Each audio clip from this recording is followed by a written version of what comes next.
ZombieTech. Welcome to ZombieTech, a forum for engineers, scientists, and inventors to ponder on the technologies needed to survive the inevitable zombie apocalypse. She's Addie. He's Whisker. And who do we have this week? Today we have Dave Harwood of ZOMB and the Geek group Notoriety. Hi, Dave. Hello, how are you tonight? I am doing just fabulous. So, I have a question. Well, yes, I have many questions, but Whisker suggested that we talk to you because you are involved in this thing called ZOMB. What is it? ZOMB is pretty much the ultimate game of tag, really, except you throw in zombies and Nerf guns. Okay. So how... It's Oh, go ahead. that's zombies run around and they try to two-hand tag you, and in the meantime, you have to try and shoot them before they do so. Is there a Pretty much certain freeze tag, but with Nerf guns. Is there a certain spot you have to hit them, like their head or something? Nope. Nerf guns are rather unreliable and don't shoot too far, so if you can make contact with that zombie, you're okay. Okay. So then you shoot him and then the zombie dies, right? And Yep. they're out of the game. Well, they're down for about 2 minutes, and then they can come back. You get 100 people running around, the game would be over in 20 minutes. So. So how many people usually get involved in this? Depends. Right now we're in our indoor season. Okay. We play in old warehouses and stuff like that. And we got to keep the numbers down around 20, 30. Wow. But when we do our summer outdoor season, we get into some of the local parks, and it can be anywhere from 50 to 600 these days. 600? Yep. My largest game was actually 1,200 people. That's epic. 1,200? Yep. I did not know it was this big. Holy Yep. buckets. Well, I wanted to get Dave on for this very reason because Oh my we gosh.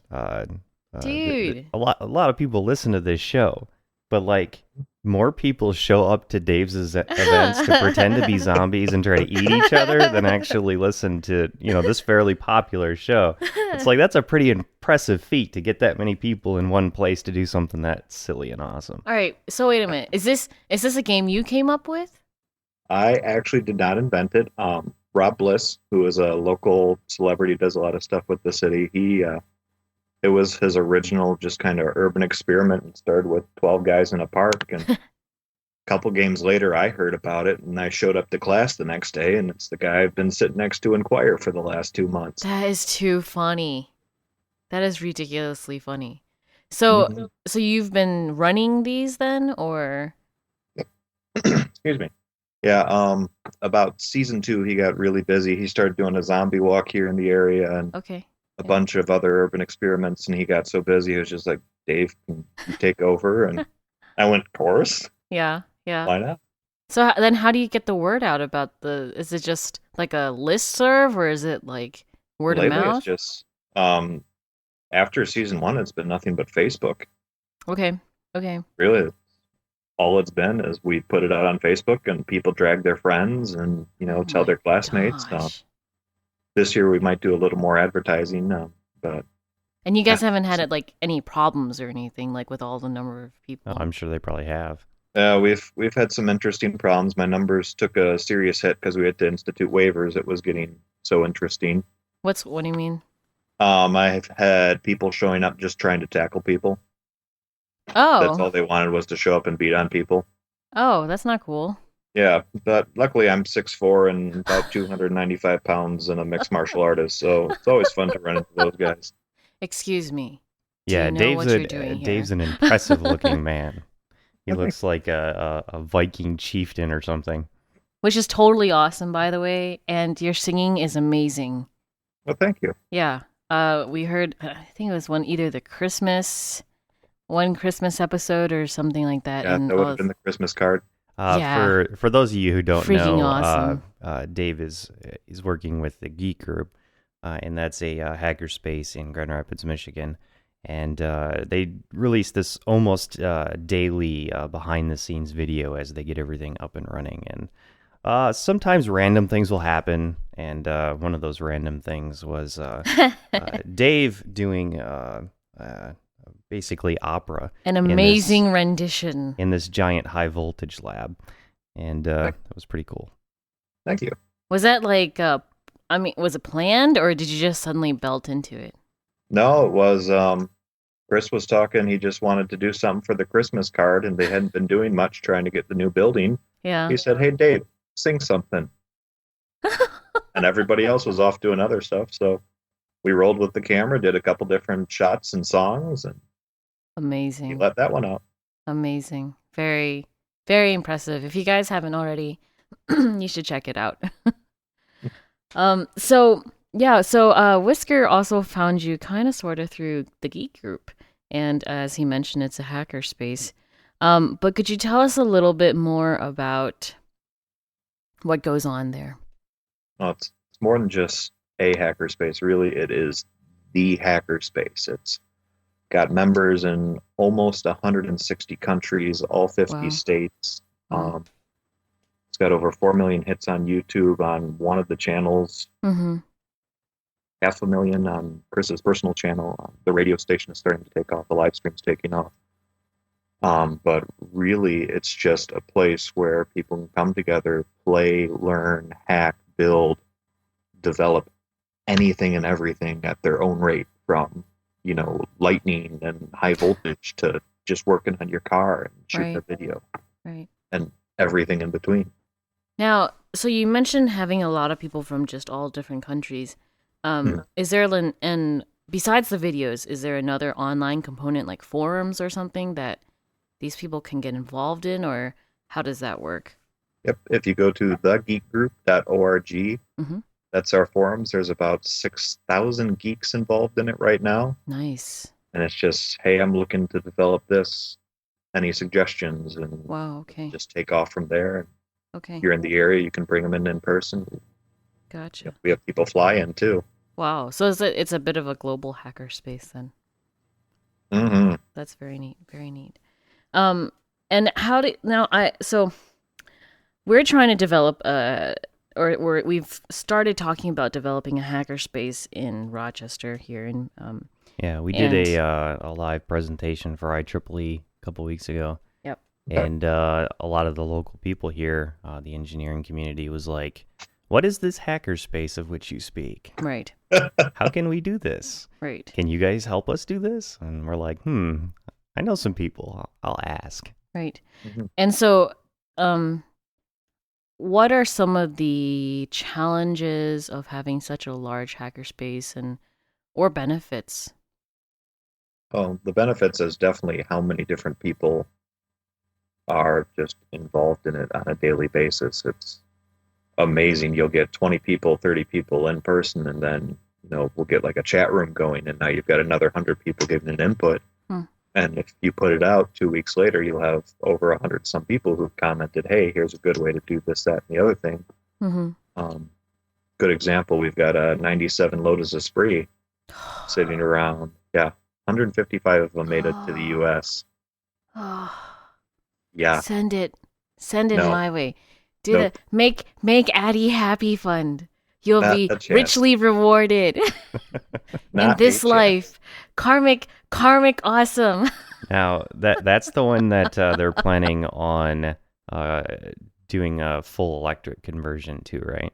Yep, that's right. That's a pretty awesome project. The forums exploded with it. It'll probably be maybe 5-10 guys working on it, but really it's been over 100 different inputs on the thing. Yeah, and you really have to. It is a very it's doable, especially for a vehicle that light. But the technical know-how that you have to have for some of the electronics in there is actually pretty tricky stuff. We would like to at some point get an old like 39, 38 Ford pickup truck and do the same thing Ford to or it. Chevy. They're both cute.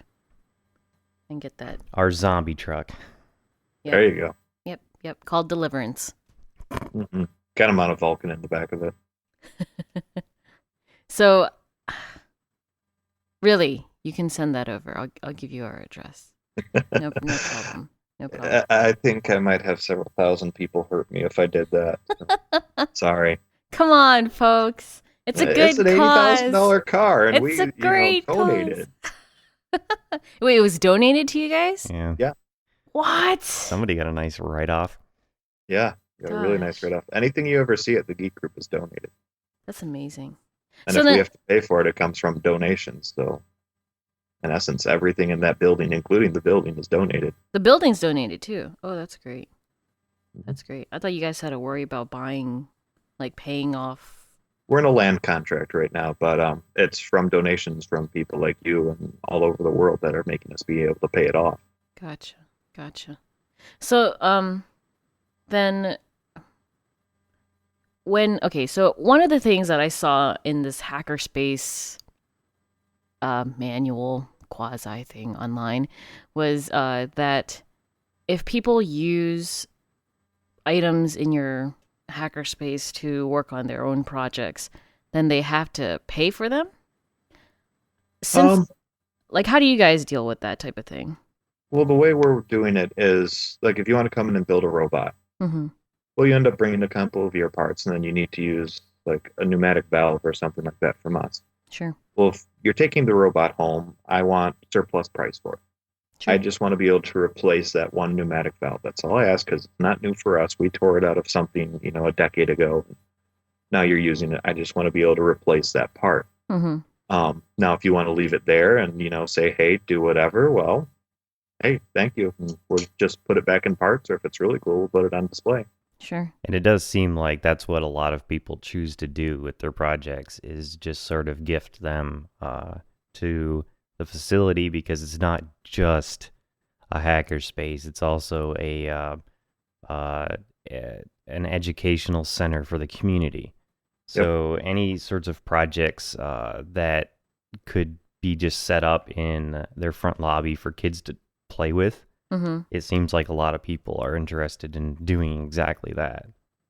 Mm-hmm. So then do people just keep, like, so say someone's not able to pay even the surplus prices, like they're just strapped for cash, but they're still interested in making projects.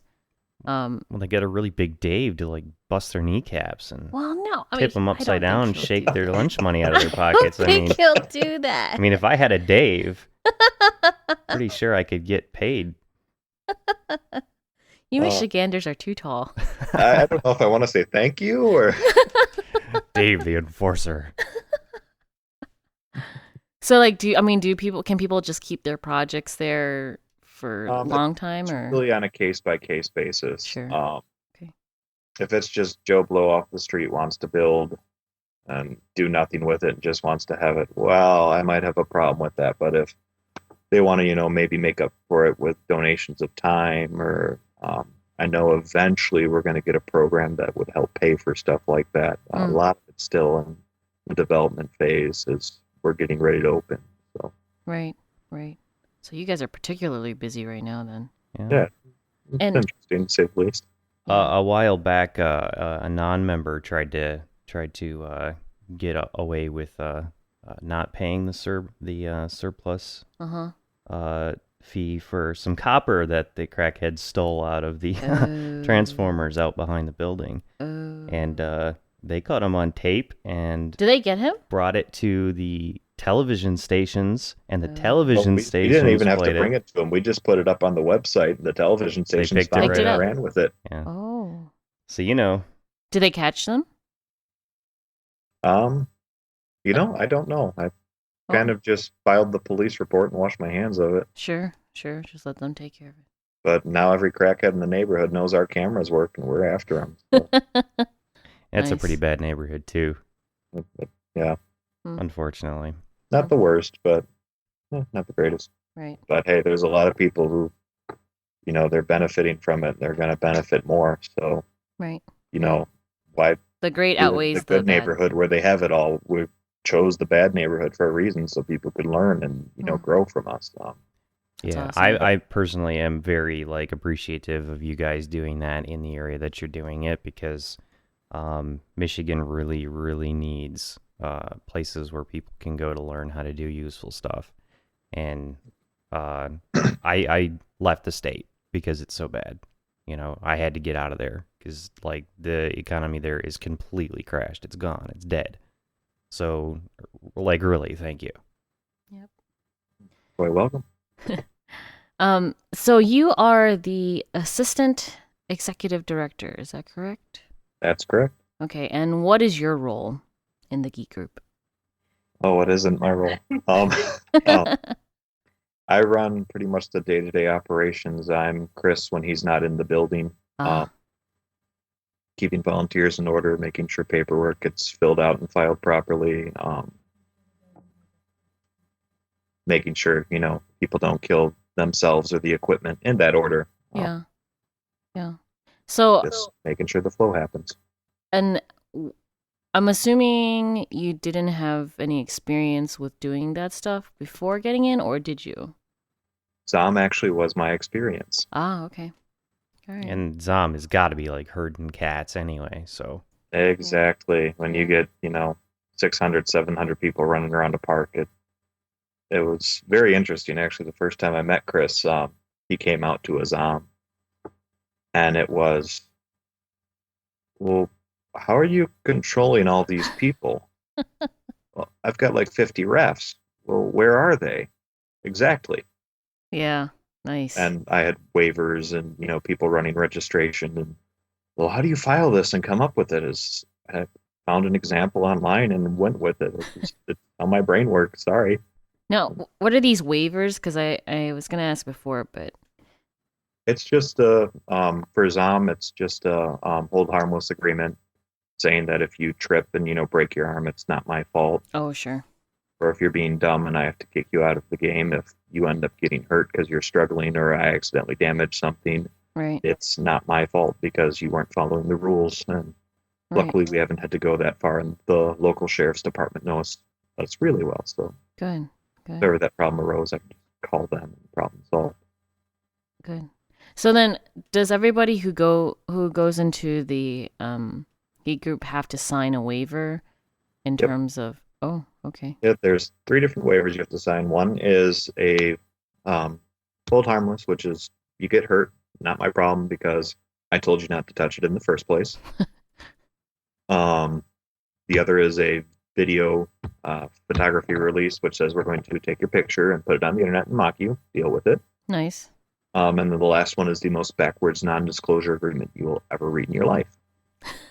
Because usually it's, well, hey, you're going to sign this and we're going to control your ideas and you might get 10%. But this is, the Geek group is not going to steal your idea and you are not going to steal anybody else's idea. Mm-hmm. Because even if you're working with the entire forums, it's still your idea. Please remember us at tax time, but it's your idea. Go with it. Right. Share and it. Have you guys had to get lawyers involved to check the wording and all that, just in case someone does? Yep. Okay. Yep. Okay. Wrote them all out and then showed them to the lawyer because she doesn't have the time to write them. But right. Get the 5 minutes to make sure we did it right. Right. And have you guys had any issues come across from those, or anyone trying to contest them? No. That's amazing. Hopefully we never do. Yeah, no kidding. And how many people do come through the doors of the Geek group? I mean, I know you guys are still building up now, but how many are anticipated? They're not technically publicly open yet. Right. I don't even know. I think at least a good 300. Okay. To start. That's amazing. I mean, we're consistently getting at least 4 to 5 people every single day going, what is this place? Just walking off the street going, I walk by here every day and there's a giant yellow robot outside. What is going on in here? And they go and tell their friends, and then next thing you know, I've got 20 people coming through the building going, what's going on? It's like, well, there goes work for the day. That's awesome. And so you guys have, I know you guys have this high power lab. You have, I want to say it, like a machine shop. Yep. Of sorts. Does that include woodworking? Yes, it does. We've got 3 house CNC machines that can do anything from wood all the way up to titanium, and I think they can even handle glass if you have the right cutting bit. Freaking titanium. Mm-hmm. That's one of those you're going to pay for the bit because, man, we can't afford it. But yeah, no kidding. anything else, we've got the tools for pretty much. Gotcha. And we actually just added a giant sheet router plasma cutter to that list, like a 5x12 or something like that. So how do you guys decide what tools to get? Is it just like, well, like some group votes and says, yep, that sounds like a good idea. We'll go with that. I haven't really been there for tool deciding. No. But like, I've been paying attention to the behind the scenes on the group for longer than Dave's been involved, so I can kind of answer this a little bit.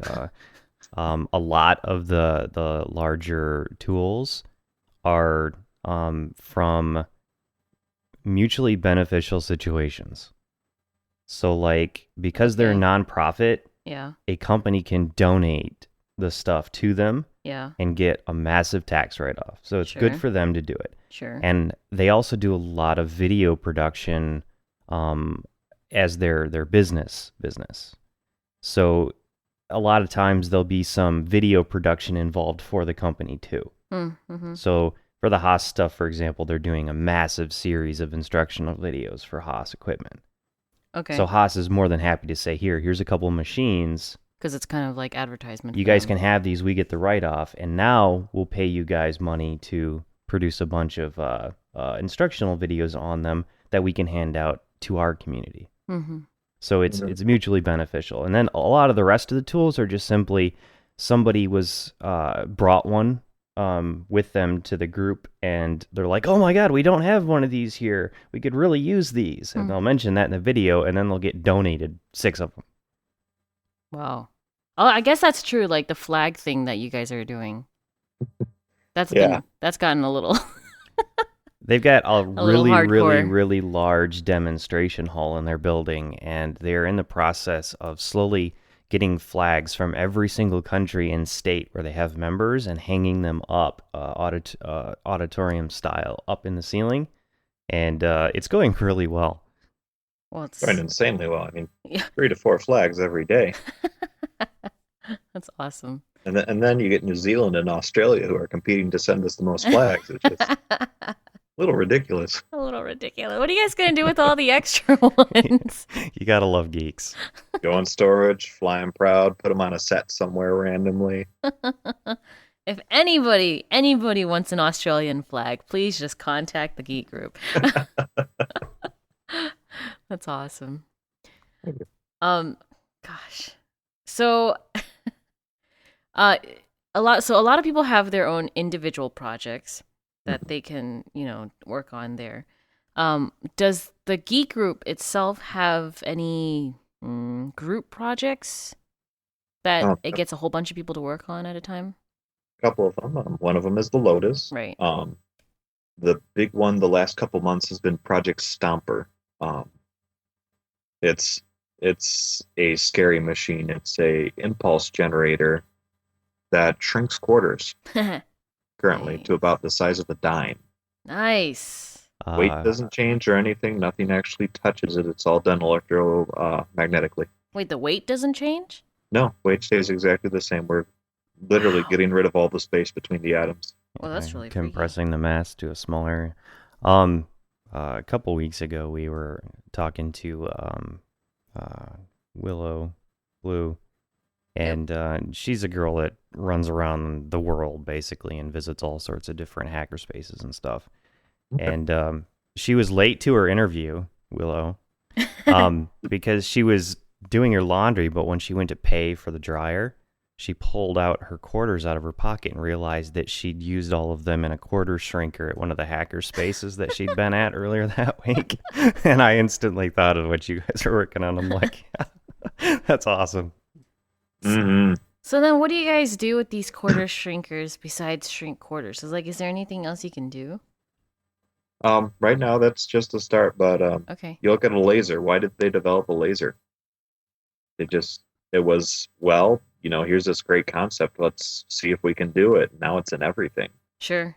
So it's kind of creating the solution before actually having the need. Couple guesses might be for like a hydraulic cutoff, because usually you need like a big press for that. Well, if you can do it with this little machine that you just stick it in and it's done. Right. That's one of the ideas. But right now, it's really, really cool way to teach kids about high voltage, high amperage, and Yeah. a great demonstration and a little bit of fundraising. Yeah. Yeah. Now, how big is this chamber inside of it? That's a good question. It's an old pressure deep fryer, so about the size of your average deep fryer. Oh, that's And not too bad. then there's an interior chamber that's a little bigger than a 5-gallon bucket, Okay. I'd say. Okay. And the exterior of that is filled with fiberglass reinforced concrete. There's 11 bags in there. And then that center chamber gets filled with sand to absorb the insane impact that comes from it. Yeah, all the energy is being directed into a tiny coil of wire just around the coin itself. Oh, I see. Mhm. So everything else outside of that is all just support and protection because when you release that much energy, holy crap. Mm-hmm. It's so powerful that it doesn't have time to be loud. I like it. Just the sound wave doesn't have time to build. It's just kind of poof, and it's done. The prototype thumper, which was about a decade of fun, is called. You get this big, huge bang and this huge shockwave. Well, here you get the shockwave. Oh man. That was it. It's nowhere near as loud. I can almost unplug my ears. Yeah. Huh. Because I'm wondering, because then you guys could do like, in terms of finding the solution before the problem. Well, we have the problem of trash, but if you could compact it into tiny little bits, If it were all metal. Yep, it has to be suppose. metal and conductive. but then, well, could you like have the metal on the outside, like, and then compress the metal and it'd compress the stuff inside? Maybe if you caught a zombie that was that had a lot of piercings in its human life, and you just sort of stuck it in there. That's awesome. That could be fun. Yeah, Oh, that'd be really bad, but that'd be great. Yeah. oh my god. Well, you don't even have to have metal on him. The electricity alone will do some interesting things.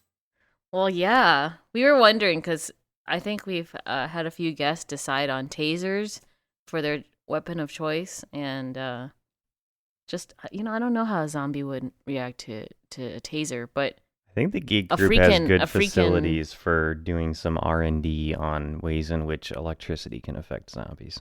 that's Well, true. I already know for a fact that, if you look at your bones, they're about 7 times the strength of concrete. And if you got hit with the prototype for Stomper, the electricity wouldn't actually make it to your heart.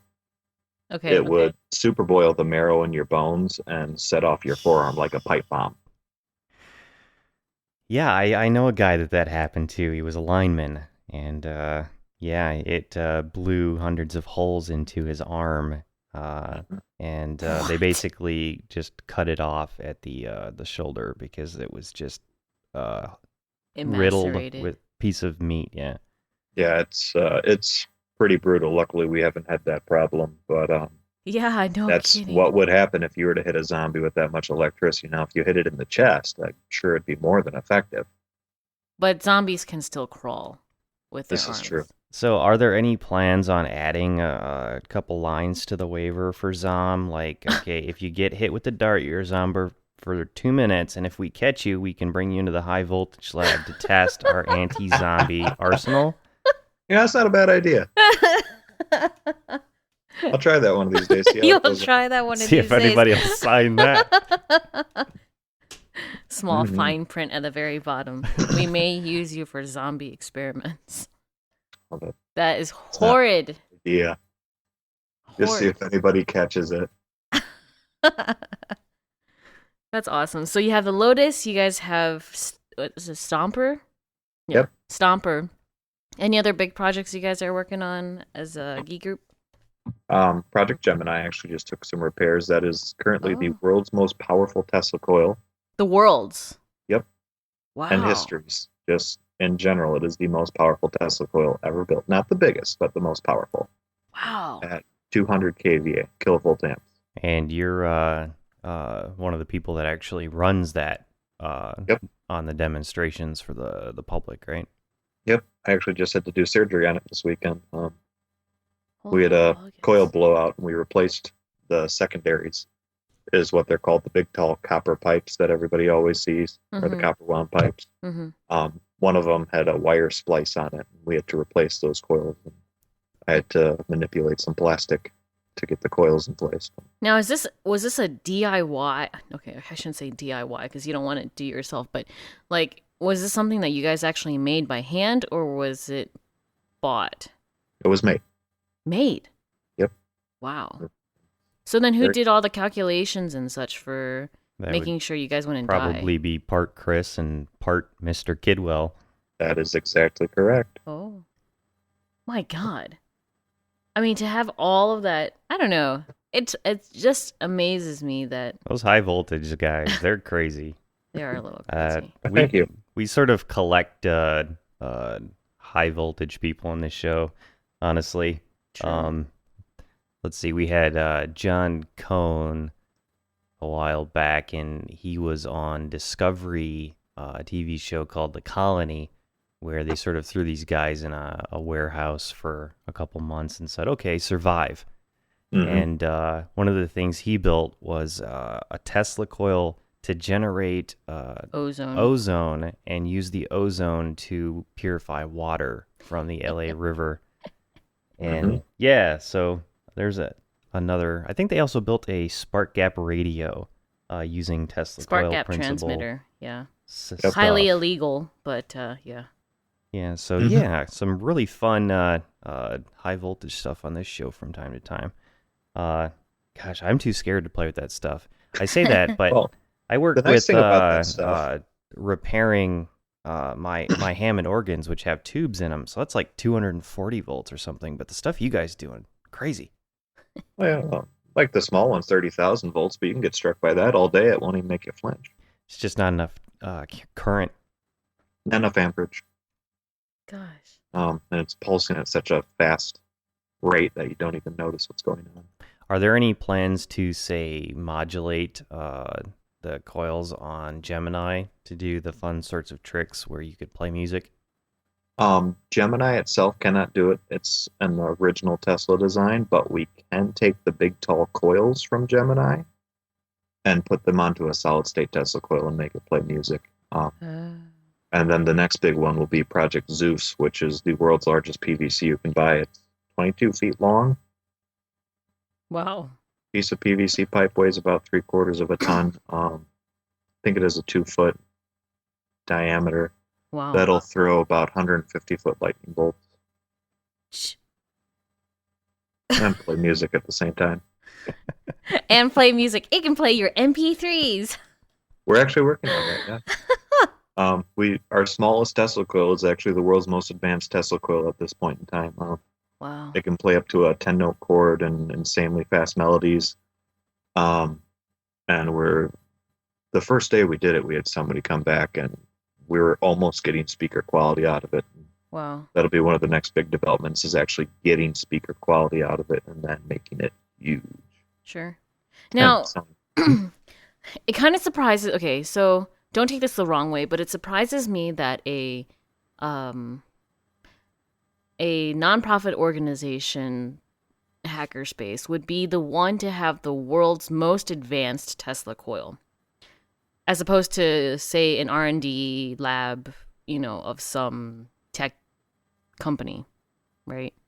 So then, in terms of like Mr. Kidwell and Chris developing these projects or making sure that they don't kill everybody in the room, like how are they researching it? Is it just based on theory that they've studied, or is it like a lot of theory, a lot of creating new technology. Wow. That's we actually are a research and development place too, and when Sure. I can work on whatever I want when we're not working on the building. And that's your big thing, is high voltage, high energy physics. It's amazing what you can come up with. Yeah. The multiple miniature capacitor array is one of the big ones. A lot of people were using big capacitors.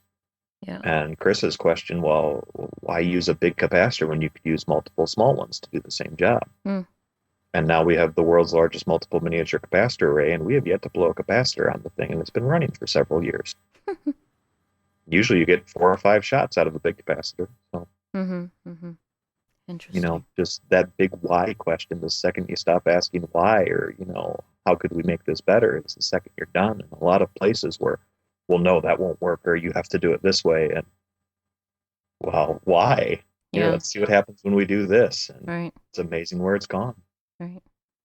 I guess I shouldn't trivialize like people actually just doing it as opposed to a big company having like billions of dollars to throw at Well, people, you know. look at the Wright brothers. What did they have? They had no sponsorship of any kind or anything. They don't remember the exact numbers, but there were people working with hundreds of thousands of dollars at that time. Mm-hmm. Mm-hmm. And it was two brothers working with, a couple grand, and they got flight going. Right. They Right. they were hackers. They Yeah. were. That's true. That is true. Yay for hackers. Mm-hmm. So, with all of these like absurdly dangerous, I think dangerous things that you guys have, do you guys also require people to take, I don't know, safety courses before, or like checkoffs before they can do use, I guess, well, I don't know if any of the machines would work. I guess that would Well, work. for the machine shop, there's the whole video series. It'll be one of those now. You can watch it at your own leisure, or Okay. we'll also offer, excuse me, like, for the month of February, this Saturday is part 1 and part 2. Next Saturday is part 3 and 4, and then the next Saturday is parts 1 and 4. And you can take it at your own pace and your own leisure. Mm-hmm. And then once you finish those courses and you're get the go ahead, you can work on the machines as much as you want. Gotcha. Well, as much as time will limit, anyway. Right. Welcome to your new membership at the Geek Group. If you have any questions, please ask your supervisor. Huh. Mm-hmm. And how many volunteers then do you guys have to work with in order to administer all of those different things? Oh, geez. Well, right now there's about 5 to 10 of us for what little is actually going on in there, but we're running the things because so much of it is just we've got construction to do. I'm sorry we don't have the space for it right now. Mhm. And then just once in a while we'll have a weekend like this weekend where we really need to take a break from construction and just have some fun. Sure. And then you'll get 20, 30 people showing up just to watch the guys bicker back and forth for, an entire weekend before they get to even push the button once. High voltage weekends are insanely boring. It's, 12 to 20 hours of just bickering and design and correction and, math. And then, okay, we're going to push the button. And then it can go for another 5 hours before they push the button again. But Right. man, once that button works, you're sitting there for the next 3-4 hours just pushing that button over and over again. Does anybody have another quarter? Get it. Yep. Exactly right. That's awesome. Who's quarters? Everybody empty your pockets right now. Get the cash box. Get the cash box. Now, that would be really funny if all of a sudden in circulation we had a whole bunch of shrunk quarters. Because, I mean, technically they'd have to still take it at the store, right? Nope. It's actually defaced money at that point. Ah, dang it. Yep. Darn. It's rather depressing. It's very illegal to try and spend a quarter, though we can sell them. Oh, and you make even more. Yeah. We're taking quarters and making them worth $20. Nice. That's a good fundraiser. Hey, if you ask me. yeah, no kidding. Good Goes in, investment. $20 bill comes out. That's like a modern form of alchemy. Yeah, a little bit. Cool. So, did you know much about electronics and building before getting involved in the Geek Group? Not at all. I was a musician and a chef. What? Yep. So okay, so you seem very comfortable with it, obviously, because for the past, I guess, year you've been working with the Geek Group, but like, what did it take for you to get to this point? Dave, that light's about to fall. Can you disconnect the wires? What? Cut the wires. But won't it electrocute me? Not if you do it right. Well, how do I do it right? One wire at a time. Yeah, it just kind of went from there. Then we got into the high voltage lab, and you listen to Chris and Kidwell go at it long enough, and you figure out how to put it in layman's terms, and you go, so it's kind of like this. And they go, No, not at all. And an hour later, you're like, yeah, it's exactly like that. They just, didn't understand what it layman's terms. I And, when completely Chris says, hey, understood. why are these two, 100 kVA transformers together in a triangle? And you go, what? And he teaches you. It's just, you spend enough time in there, it just kind of rubs off on you. And next Sure. thing you know, you're throwing lightning across the room. Yeah. Gosh, no kidding. So then, like, I mean, how comfortable are you with the concepts now? And like, um, well, that's just from musician and chef. Like, did you have an interest at all before, or you know? I've always been just kind of, I guess, a little bit mechanically inclined. My Okay, dad fixed printers, copiers, faxes, stuff like that. And my brother always liked to tear stuff apart. And I sure. was the kid who couldn't tear stuff apart because then I'm being like my older brother and getting even more trouble. But I'd always liked science in school, and I kind of got into music and got going with it. And I went to college for music, and I ended Hmm. up getting a couple jobs in restaurants, and that developed. And I was having so much fun, I just kind of forgot about the science, and I'd even looked into lawyer and history, and I'd Hmm. just kind of forgotten about them. And then And I then had you a pick. really, really hard rut, and next Yeah, thing you know, Chris finds me, and my whole world's flipped upside down. yeah. Well, gosh, no kidding. Hmm. And it's funny because we just interviewed a chef a few episodes ago, I want to say, and she suggested quinoa, apples, and potatoes for. Oh yeah, Yeah, you would agree with that? yeah, sweet No, and savory all the way. no changes to those three. Mm. It was really interesting being able to try to come up with a menu for the zombie apocalypse, a sustainable one. Wow. So a second chef has signed off on the quinoa, apples, and potatoes diet. I'm impressed. Yeah, Good job, I mean, chef. an apple's got all the nutrients well, not all the nutrients, but it's got enough of, what is it, like 20 some nutrients in it Mm-hmm. that you need on a daily basis. And that's why they always said an apple a day keeps the doctor away. That's why you hear the Bible reference of Eve eating an apple, because it represented so many different things. Mm-hmm. Yeah, Interesting. apples for sure. And it's Michigan here, so we've always got apples. We've got apples up till February, I think, even with all the frost. Right. Right. So Right. definitely.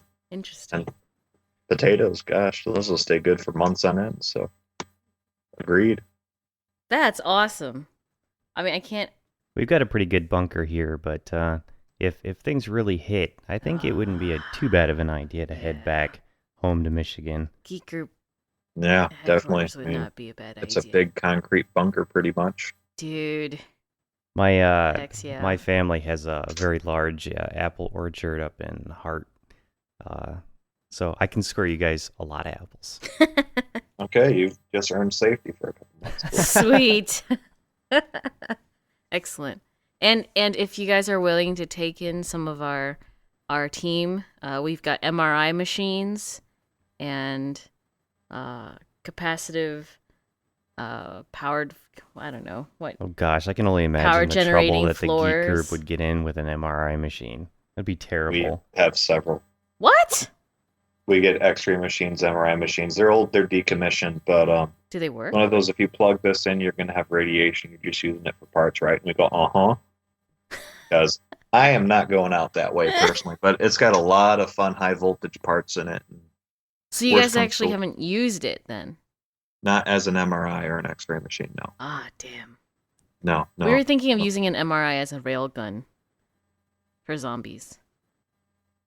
You know, just throw a whole bunch of silverware in there and it'd go shooting out the other end. Oxygen tank. Just whoosh. Yep.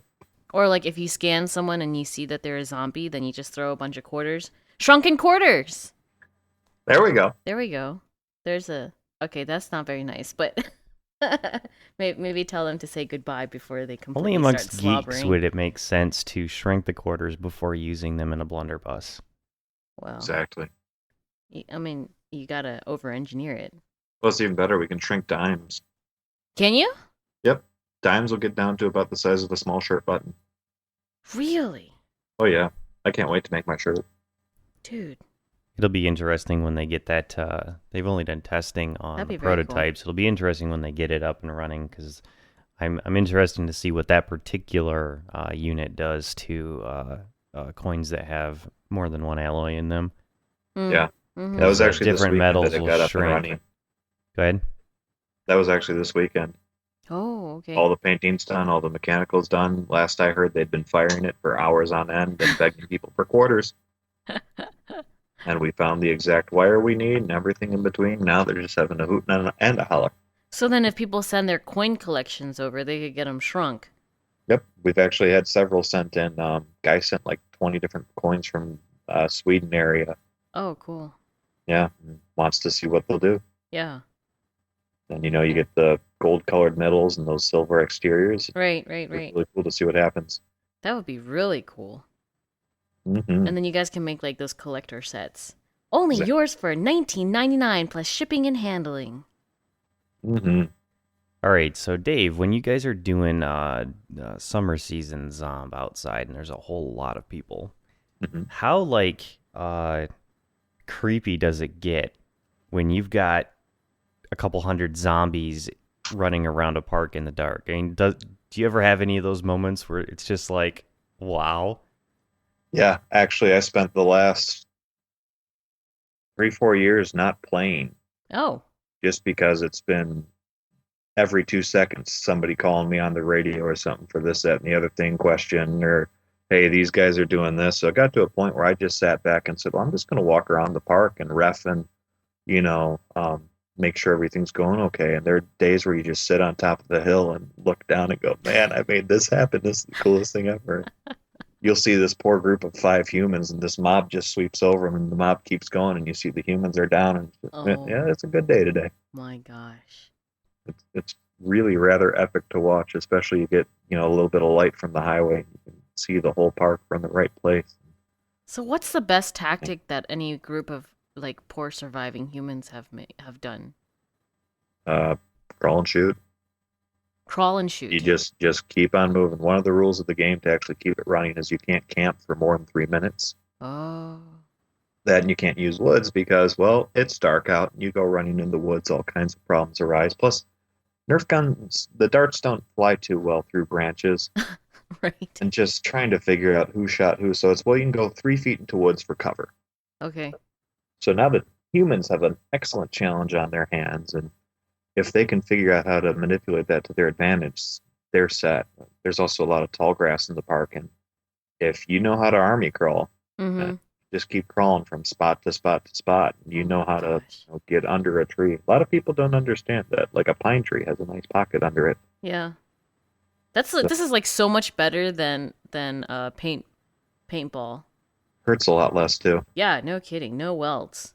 We've actually found out Nerf guns were truly designed for adults because they keep adding all kinds of restrictions to them and stuff. And it's like, well, if I just do this, I can make this thing fire like 60 to 100 feet. Let's go. Really? You can hack Yeah. the thing? Oh my God, are you kidding me? Yeah, you can do all kinds of fun things to them. Dude. There are We should forums on totally top do of it. forums and YouTube videos on how to do this stuff. Geek Group even invented a mod when they found ZOMB. Wow. Yeah, just you take out an air restrictor in the gun alone, and next thing you know, it's clock. Huh, okay. Zombie sighting? No, my fiance has a clock that plays Christmas music every hour on the hour, and it's going off. And wasn't sure if you guys were picking it up. It's all good. It's all Okay. good.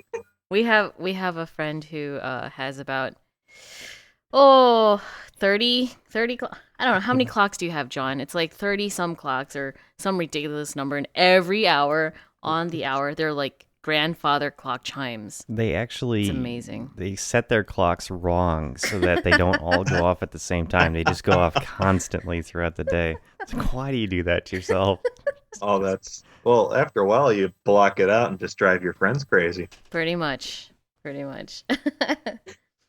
So, like, what happens at the end? Because a swarm of freaking zombies, right? Going towards like you said, like a group of maybe 5 people. What do they do? Is it just like, like in the Matrix, when the colonel or the general dude, this is my favorite scene, right? He gets into that little mecha thing, or that big mecha thing, and he like, there's these swarms of octopus things like flying around him, and he loads a gun, right? So is it kind of like that with these Some poor days, yes. 5 people? Yeah, I've actually taken on 20 by myself at a time. I mean, if you've got the right gun and the right people behind you, it's amazing how many you can take on. But God. so many people see 30, 40 zombies coming at them, and they don't know what to do with And they themselves. freak out. And it's like, it's simple, man. Your gun holds 35 rounds. Kill them. Exactly. Stay together. Don't go scattering. I mean, there are ways to scatter around zombies, but man, when you got people freaking out, your best tactic is to stay together and just mow them down. Sure. Punch a hole in their lines, get through. You get the more advanced people, 5 guys will surround 20 zombies and take them all out. Nice. Now, your style of play here on the zombie side of things, do they do the running zombie thing, or do they like the slow? Oh, they are full-on running zombies. Oh my gosh, that I would pee my pants. It was a little. It's very interesting to say the least. Plus, they are not allowed to talk in front of humans. Their main form of communication is actually clapping. What? Yep. Oh, that's even worse. So next thing you know, you're surrounded by 40, 50 people. Clapping. They're clapping at you and screaming brains and hooting and hollering, and it's just like, oh, this is gonna be epic. I don't care how it ends. This is gonna be great. Well, especially if you're watching from the top. Oh my gosh. Yeah. And You're you just see it like, happening like 6 interesting. different places all at the same time. It's just like, oh man, I love my life. Well, at 1,200 six. Oh, that just blows my mind, and I don't mean that in I'm a zombie way either. But wow, that's. I'm sorry. I'm sitting here and I'm processing that. So, you ever get anybody traumatized by like being the last person alive? PTSD. Yeah, I've not really so much being the last person alive, but I've had some people who I brought along and I thought they'd be cool, and man, they freaked out. It's like I'd brought them into an actual legitimate war zone. I'm so good at the game, I just know how to watch where people are going and avoid them. He was freaking out because it'd been an hour and a half and we hadn't seen anybody.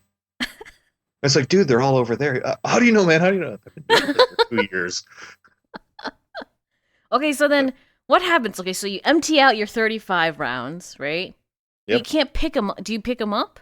Yep, we play in a public park, so we've got to keep the place clean. So Right. Why not let them reuse their rounds? Plus, Nerf darts they're cheaper than paintball and airsoft, but Well, you don't want to lose them, of course. exactly, Like they're reusable. So I've only got 35 rounds in my clip, and then 200 rounds on my hip too, and a backup gun. So jeez. So then, okay, so you shoot them, and the zombies have what, like 2 minutes to just lay there and be undead again. Yep. And I mean, it would take a minute at least to get all those rounds back from the people and load them, right? if you've got a good squad, it's not a problem. You've got 1 or 2 guys picking up while everybody else covers their back. And then, you just make sure not everybody's reloading at the same time. If everybody runs out of ammo at the same time, it's interesting. You better be quick. Cardio. So, in a real zombie apocalypse, Dave is more than prepared to act as a sort of general of sorts. That's yeah. freaking awesome. Freaking awesome. He's dealt with this stuff before. I totally want to play. I think I'd scream like, and I'd be really scared, but I think I'd want to play. Oh yeah, if next time we're back east to visit my family, we'll definitely swing by Grand Rapids and see what's going on for sure. Dude, Sounds good. that'd be awesome. All right, Dave, there's a couple questions that we like to ask every guest. Always. Okay. So the 3 tools you would bring to your zombie apocalypse bunker. Well, for sure, my claymore.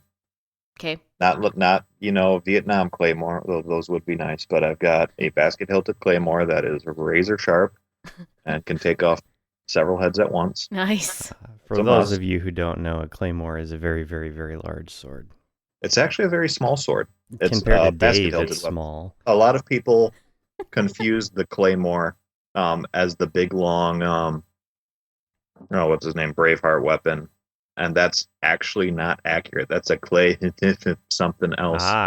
But a claymore is the basket hilted cleaver that they used more in the 1400s, and it's a very broad blade, 3 feet long at the most, with a hand and a half basket hilt. So it sounds like So- you must participate in like Ren Fair stuff and mixed martial arts that also includes old school European martial arts. A little bit, yeah. Yeah. I'm actually have a very interesting fighting style. It's a mix of Scottish, Japanese, Jamaican, English. Wow. Yeah. Do you braid your beard? Not yet. It's not quite that long. Only for battle. I'll braid my hair, but the beard isn't quite there yet. Almost. That's cool, man. Thank That's you. really cool. So a claymore. Claymore. He should get a scar Oh. down his left eye. Got to have the right kind of 12 gauge shotgun for sure. Yep. Like the one with the saw built in and the 2 med kits and everything in between. The last chef we had on tried to convince us that it counted as one tool to put duct tape on your shotgun. Obviously a rural girl. Yeah. Well, I'd like to say, like my backpack that I'd carry with me everything, but I don't think that quite counts, does it? It can. A lot of We've people... had some people do toolboxes, their entire toolbox. Yeah. Well, the 12 gauge I'd want is practically a toolbox in the stock, and then the handles on it. It's a very fun one. It's even got a blade on it, so you can a saw blade that you can attach between the stock and the shotgun grip, Mm-hmm. or the pistol grip on the shotgun, and now you can cut down trees with it. Nice. And it's got like 3 med kits, fire starters, and a day's worth of dehydrated food, stuff like that, Nice. all in a shotgun. And then my backpack, which has enough to survive at least 2 weeks, and then anything for any weather. Cool. It looks like your average backpack. Awesome. So those So- are definitely a must. Sounds good. So, claymore, shotgun, and backpack. Mm-hmm. Very, relatively harmless. Very mobile. Yeah, very mobile. Now you So- got it. That's the way to survive, is keep moving. So then, what is your ideal defense system at your zombie apocalypse bunker? Oh, it really depends on the zombie. I mean, if we get like Night of the Living Dead, where they're uber slow but really strong, well, I'm not going to bunker down. I'm just going to keep moving. And if there's a group of 5, I'm going to take them all out with a sword. If there's a group of 20, I'm going to run. Sure. Conserve ammo where I can. If it's zombies that, are like 28 days later where they're running around super strong, well, yes, I'm going to, go barricade a Walmart or a Meijer. Because they've only got 2 or 3 doors that actually open from the outside. Right. You build a barricade there. Now you've got plenty of food. You got the gardening center. You can, cultivate a little bit. Yeah. And you go to Walmart, you've got all the ammo you need, and there's food and supplies. They sell ammo at Walmart? Yeah. Well, They maybe sell everything at maybe it's Walmart. just Meijer. Oh. I think they do Wow. at Walmart too. God, I miss Meyer. We don't have that here in in Minnesota. I'm sorry. Ah, that's okay. Going to Meyer at 3 a.m. is like a rite of passage. It really is. And you can just, I don't know how, this is why Californians and whatnot just ain't quite right. Because they don't do that kind of thing. They don't do what? Exactly. Go to the store in the Go to middle of the Meyer night? at 3 a.m. and like put a whole bunch of, what's that stuff that they use for babies in their mouth when they're teething? Alcohol? Whiskey? What? What? It's Knee? What? Oh gosh, I wish I could remember the name of this stuff. Anyway, when babies are teething, you put it on their gums so that they stop, just numbs the Whiskey. gums, right? Yeah, whiskey. Whiskey, yeah. You spray an entire tube of that in your mouth, and you will drool and foam at the mouth like you have rabies. And if you also thrash around on the floor in mire at 3 a.m., Did you do this? With your... no, Sure. no, Liar. maybe, no. What? I just go to play with security. Gee. Well, that's how you bait the security. I mean, that's just one I don't know, half you put of something in your pockets while they're watching, and then you turn a corner and set it back on the shelf. They go crazy because the second they let you out of sight, they can't actually do anything anymore. Let me check. Empty your pockets, and there's my cell phone and my wallet. And they go, but you have. You guys are horrible. It's 3 a.m. What else are you gonna do? Sleep. We're providing a service. I mean, this got to be a boring job, right? Yeah. Oh, so leave it up to you guys to keep their lives interesting. I look at it as Give training. them them minor coronaries while you're at it. I see. Mm-hmm. I'm a law-abiding citizen. Thank you very much. We're taught a Me very too. healthy sense of mischief in Michigan. It's very important. Mm-hmm. Okay, Dave, is there anything specifically you'd like people to know about Twitter, Facebook, Geek Group website, whatever? Thegeekgroup.org. You search The Geek Group on YouTube, and you'll get most of the videos. Physics Stuck is the behind-the-scenes ones. And if you just search the word ZOMB, ZOMB on Facebook, you'll find the Zombies of ZOMB, and we've got a couple chapters out there in the rest of the world. Find them, Epic. and you can join in the apocalypse as it's happening today. Heck And yeah. if it sounds really, really fun, guys, Dave can probably get you hooked up with getting a chapter started Yep, in your just area. search me on Facebook or get in that the ZOMB group page, and be more than happy to help. Awesome. All right, that's all the time we have for today, everyone. Thanks for listening. You Indeed. can find this show every Thursday at ZombieTech.tv, and you can find Addie and I on Twitter at tymkrs. The poor security guards. We'll We'll see see you you guys guys. next week. Bye.